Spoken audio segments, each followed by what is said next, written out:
안녕하십니까. 걷는 명품 변호사 조용주 변호사입니다. 여러분들도 다 아실 텐데요. 그 숙명여고 교무부장 선생님의 부정행위 사건. 네. 최근에 대법원 판결이 확정이 돼서 아마 징역 3년인가요? 실형을 받고 이제 확정이 됐는데 그 이제 내용이 뭐냐면 이제 그 숙명여고 교무부장이라는 사람이 그 시험지를 감독할 권한이 보관하고 관리할 권한이 있다고 합니다.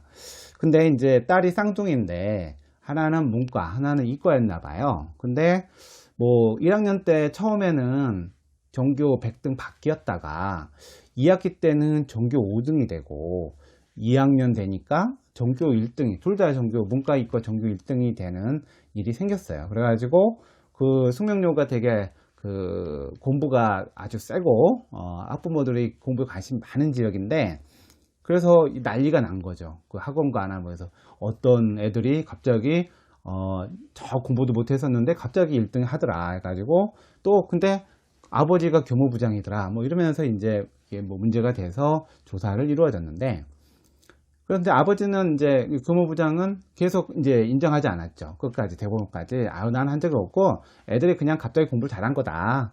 그럴 수도 있다. 뭐 이런 식으로 이제 부인을 했던 건데 압수수색으로 나온 뭐 이제 메시지라든가 뭐 이제 무슨 채점표라든가 뭐 이런 것들을 보게 되면 조금 그 도저히 상식적으로 확률적으로 일어날 수 없는 일들이 이제 나온 것을 보고 그런 간접 증거를 통해서 선생님이 문제를 유출했다라고 보고 이제 업무방해로 이제 징역형이 확정이 된 것이죠. 근데 이와 관련돼서 그 쌍둥이들도 처음에는 죄를 인정하고 그러면은 그냥 소년보호 처분으로 끝날 사건인데 이 친구들도 이제 계속 혐의를 부인하다 보니 이 서울가정법원에서 이거를 소년부 송치를 한 것이 아니라 검찰로 보내서 지금 불구속 재판으로 이제 서울중앙지법에서 재판을 받게 됩니다. 근데 공범이거든요, 딸들도.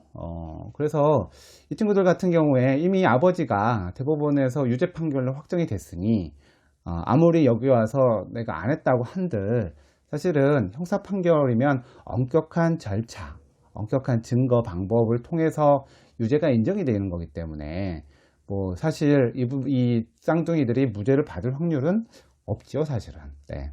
모르겠습니다. 이제 아버지 판결이 확정되다 보니 본인의 재판에서는 인정하고 잘못했다고 할 수도 있긴 하겠는데요.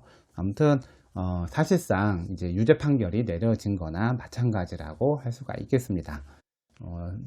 우리나라는 이런 것들이 가장 심하잖아요. 이렇게 막 한 점 차로 가는 대학이 달라지고 가는 대학에 따라 인생이 달라진다고 생각하는 사람들이 많기 때문에 이러한 성적에 대해서 조작이 있다는 것은 사실 상상할 수가 없죠. 그리고 선생님, 특히나 시험지를 관리하는 그 선생님한테서 이런 일이 생겼다는 것은 절대로 상상할 수 없는 것이거든요. 우리는 뭐 공정한 절차, 뭐 절차도 공정하고 결과도 공정해야 되는 거 아니겠습니까? 근데 이거를 깬 이 선생님에 대한 처벌이 징역 3년인데 저는 한 10년은 해야 되지 않나 이런 생각도 들기도 해요. 3년은 그렇게 많은 게 아니고 되게 싸게 나온 것 같은 생각이 드는데요.